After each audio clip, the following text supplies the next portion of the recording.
Hello, hello, and welcome to this mini training on the law of assumption. The law of assumption has been all over the internet, very, very popular in the last year. And I wanted to create a mini training on this for my members, for my viewers. So let's talk about it. Okay, let's begin with the basics. What is the law of assumption? So the law of assumption is that what you assume will occur is what will occur, or what you expect to occur is what will occur. That basically our expectations about how somebody will respond or expectations about how something's going to go has a massive impact on the actual result. What comes to mind for me is something called the Pygmalion effect, also known as the Rosenthal effect. And I actually pulled up, I'm going to read this to you.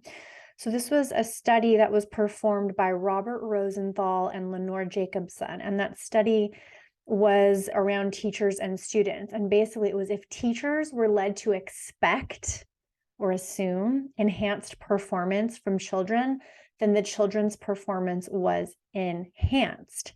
So this effect was proven through a study. This was done in 1968.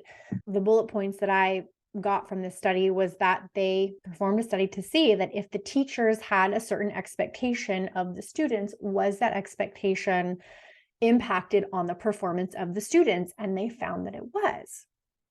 Another thing that comes to mind is a talk that Tony Robbins did talking about priming, and how priming, when we prime our mind to expect a certain thing, and actually specifically what he spoke to was they literally did some kind of study where they would have somebody hold a hot cup of coffee and then have a person come and meet the person newly for the first time. And then they would have a person hold a cold cup of coffee, and then they would have a person come and meet them for the first time. And then they interviewed the people afterwards to ask them what they thought about the person. And there was like this huge percentage of the time that the person holding the warm cup of coffee was perceived to be a warmer personality, and the person holding the cold cup of coffee was perceived to have a colder personality. So these are all of these subconscious cues that are affecting how we perceive things and how things occur for us. Oftentimes we disempower ourselves by not acknowledging that the subtleness of our expectation and what it is that we assume from an outcome of something is really, really powerful. It has an effect on it. So let's look at why we would expect negatively, or why we would assume negatively. Like, why would we even do that in the first place, such that we have to have a conversation about how powerful it is to have positive expectations?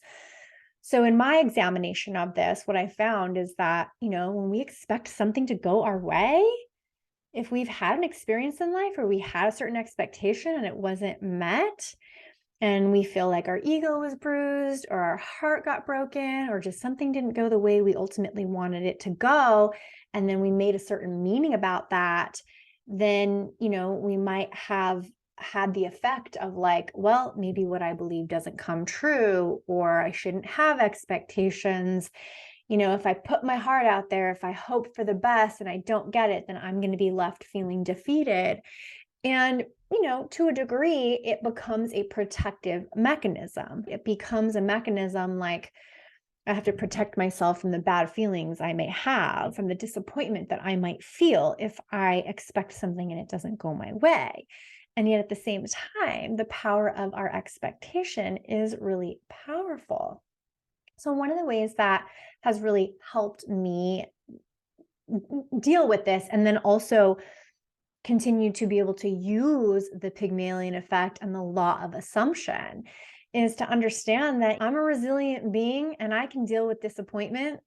Sometimes I go for things, they don't happen the way I think, but that doesn't have to mean that there isn't some amazing, better result that's on the way, this or something better. So a lot of it comes to how we choose to interpret when something that we expect does not, that it does not happen the way we think it's going to.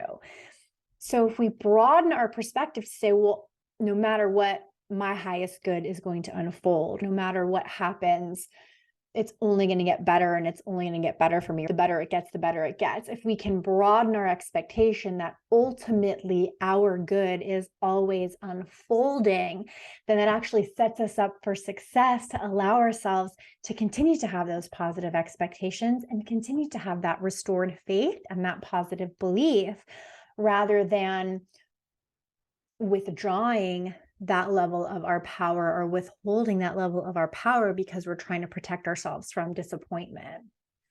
So there is actual scientific evidence from this study that was done in the world of psychology for this metaphysical law. When I do my training on quantum physics and energetics, there's the double slit experiment that I believe became most widely known from the documentary What the Bleep Do We Know? So there is some evidence in quantum physics that also matches up to this. So what there is to really take away about the law of assumption is that what you assume about yourself, what you assume, what you expect to happen does have an impact on it. Your perception, how you choose to have things occur for you, has an impact. And you are a very powerful force because of that.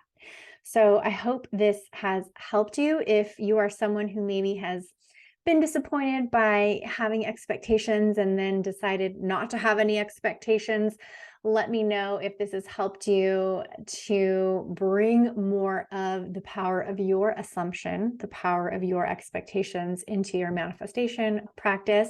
If you have any experience with the law of assumption, practicing that in your life, and you've had some results with it, definitely let me know. I would love to hear. All kinds of goodies in the description below, and I will see you in the next one.